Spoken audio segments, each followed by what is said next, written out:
Hello and welcome back to Women's Football Talk, the YouTube channel that brings you all the latest news and stories from around the world of women's football. Now, before we get into this video, make sure you hit that subscribe button and turn on the post notification bell so you never miss a video of ours.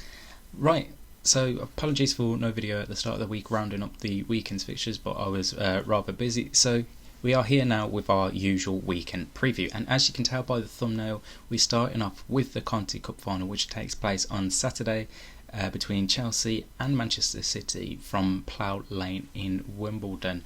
Obviously, it's a first major trophy up for grabs here in England of this season, and it is the first time that Chelsea and Manchester City have faced each other in a final since Manchester City were formed back in 2013. They have managed to avoid each other throughout the years, playing each other in quarterfinals and semi-finals of either the Conti Cup or the FA Cup. So this is going to be a very intriguing battle between the two sides. Obviously, both teams had good success last weekend in the FA Cup, if I remember correctly. Obviously, both teams advancing through.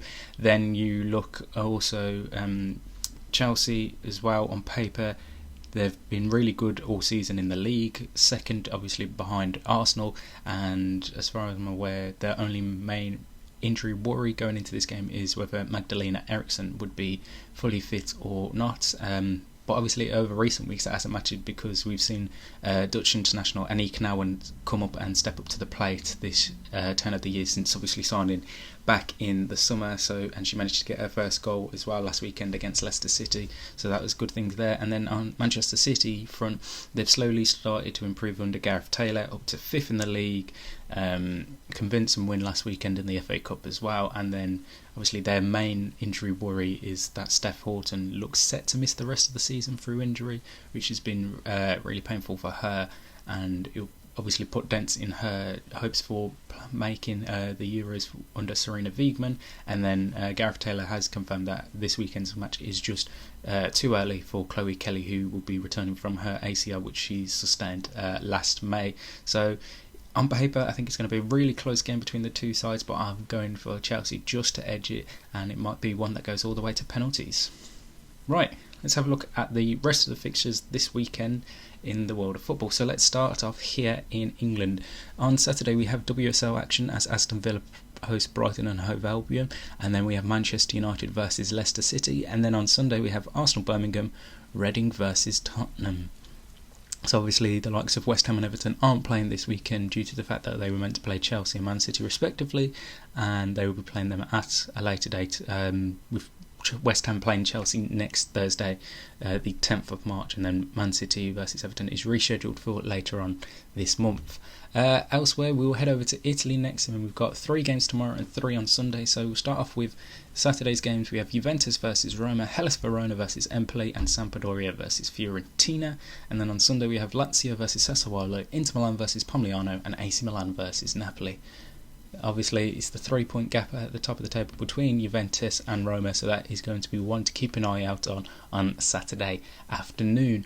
Then over in Spain, one game on Saturday, which is Real Madrid versus Athletic Club Bilbao. The rest take place on Sunday, so you have league leaders Barcelona travelling to Alaves, Atletico Madrid playing host to Granadilla Tenerife. We have Real Sociedad Eibar, Villarreal Levante, Real Betis travel to Sevilla, Madrid CFF host Valencia, and Sporting Huelva play host to Rayo Vallecano.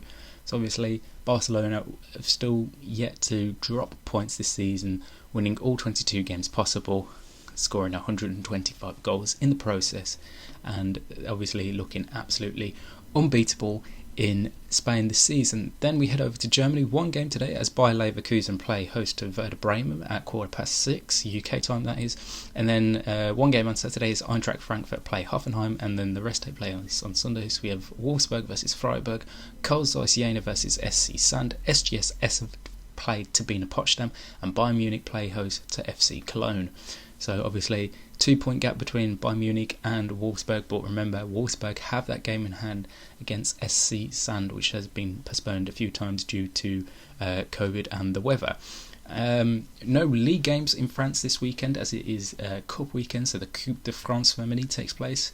2 games tomorrow and 2 games on Sunday, with obviously PSG being the favourites still in the tournament. They play tomorrow against Montpellier. Then the other game is Paris FC versus Fleury 91, and then the 2 on Sunday is Rodez versus Uzur and Stade Reims versus Nantes. So they're the games to look forward to there. And then over in the Netherlands, finally, it is the start of the second half of the season where the league gets split into two. So the top 5 teams play each other and the bottom 4 teams play each other for the remainder of the season. So you have 3 games today and 1 on Sunday. We have PSV versus Den Haag, Heerenveen versus Excelsior Barendrecht, Ajax versus VV Alkmaar, and PEC Zwolle versus FC Twente. So they are the fixtures over in the Netherlands, and obviously whoever then goes to finish top out the top 5 will obviously be crowned champions of the Eredivisie Vrouwen. Right, until next time, like we said at the start, make sure you like and subscribe. Click on the post notification bell so you never miss a video, and follow us on social media as well for all the latest news and stories. And until next time, we'll see you soon.